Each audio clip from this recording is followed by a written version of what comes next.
here it was my brother. My brother, believe it or not,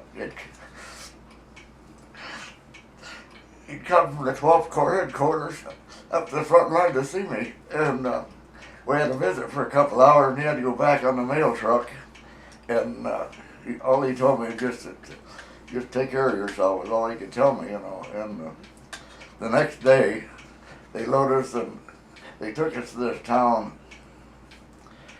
Right, I haven't. You know, you got to remember, we don't have nowhere the hell we're even at, you know, except in the snow and cold.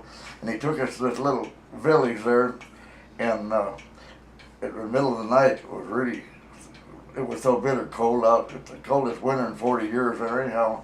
It was so dark you couldn't see the hand in front of your face. And in the middle, about 2 o'clock at middle of the night, they got us out of there and give us these white outfits and took us down to the river, down to the Saw River. And there we went. They had rubber life rafts waiting there for us. I'm sure they were probably combat engineers or somebody. They took us across this Saw River in the rubber life raft. There was a rope tied to the front and back of it, and they'd pull about 6 or 8 of us GIs across, and we'd stay on the bank, or they'd go back and get another load. There were 3 or 4 of the rubber rafts that they took us across the arc. And then when we were moving across the damn river, the Germans opened up with artillery and mortar fire on us, and then we'd go plump, plump in the water, and they'd hit one of them damn rubber rafts.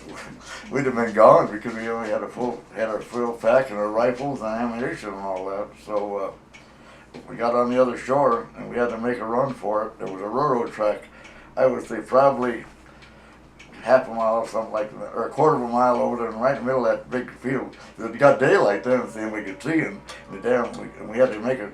There was a railroad track, a raised railroad track, probably about 6, 8 foot high, going right across that valley there, and we had to make a run for that railroad track, and through the snow, and the damn snow it had crusts on it, and pulled our pant legs out of our boots and cutting our shins, but we had to make a run for it to that railroad tracks, and we got there to the railroad tracks, and I think everyone was made it in my squad, and I know my squad did, and I don't know about how many company men we lost.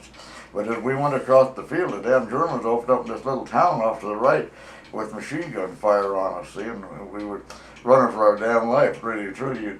And we got to that railroad track, and everybody hunched down behind the railroad track and caught our breath, and we probably stayed there now because the artillery was moving in on us. See, the Germans could see us, we couldn't see them, and they opened up on us with artillery and mortars. We got over the railroad track and headed for a big clump of trees over there alongside in a hill there.